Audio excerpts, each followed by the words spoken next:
Why are some people so amazingly good at what they do?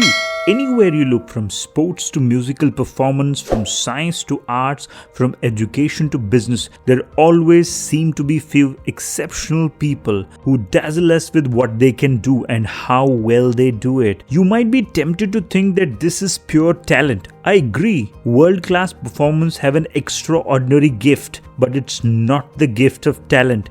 It's a gift that you were also born with and can, with the right approach, take advantage of. Hi, welcome to BookTok, a channel that brings you the practical ideas from some of the finest books. Today's book is Peak: Secrets from New Science of Expertise, written by Anders Ericsson, who for more than 30 years has studied the special ones who stand out as experts in their fields: athletes, musicians, chess players, doctors, salespeople, teachers, and more. His research was made famous by Malcolm Gladwell in his book Blink. In this video, I'm going to share with you how anyone becomes good at anything, how you can become better than good, and how you can apply the principles of world-class performance to anything you are learning. Shall we get started? With any skill you learn, from learning to speak a new language to driving a bike, you start off with a general idea of what you want to do, get some instructions from a teacher, practice until you reach an acceptable level, and then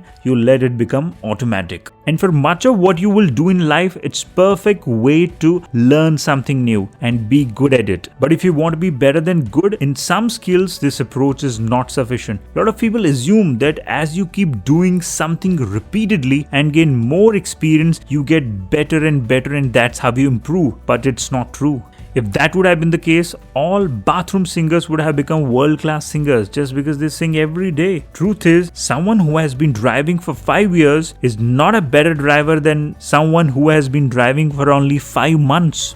A doctor who has been practicing medicine for 10 years is not a better doctor than one who has been practicing for just a year. A teacher who has been teaching for 15 years is not better than one who has been teaching for, say, 5 years. So what do you do in this situation? If working more and more is not the answer to be better than average, what is? You aim for the next stage of skill by doing purposeful practice. As the term implies, is much more purposeful than learning just by trial and error. If you want to learn soccer or cricket, you don't just go and start hitting the ball or swinging the bat hoping you will start scoring goals or hitting sixes. Of course, you can still learn by trial and error, but you will just remain stuck at an average level for a very long time, and that's not very efficient. You solve this by doing purposeful practice, by adopting 4 strategies. Number 1, you aim for a very specific goal by doing this. That's always clear. It's not purposeful if there is no specific aim. Then it's just a nice hobby for entertainment. If you're learning a foreign language, it could be because you want to clear a basic language test. If it's learning to code, you may want to attempt to make a program to do something.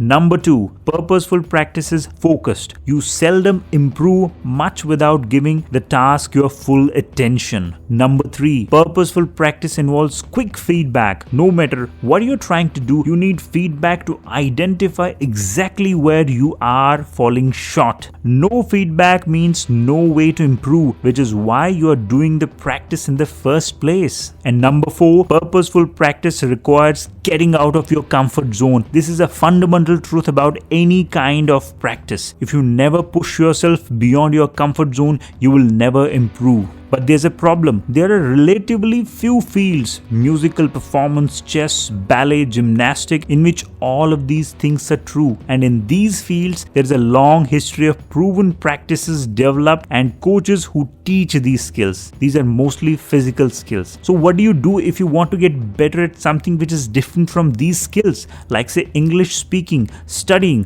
copywriting, sales. You adapt. Don't wait for a teacher or a coach if you don't have them available or can't afford them. You are living in an information age. Learn to find the best books and experts in your chosen field. YouTube is a great platform to learn. It has everything under the sun you can imagine. You just have to remember to apply the principles of purposeful practice. Remember them? Focus, feedback, moving out of comfort zone. You get focused by doing one thing at a time. Every skill you want to learn is made of small sub-skills. You take one sub-skill and practice it till you perfect it before moving on to the next skills. Feedback, from stopwatches to video recording, all help you with instant feedback even if you have no coach. Moving out of your comfort zone. Practicing at the edge of your skills helps you to move out of your comfort zone, makes it push you a little harder.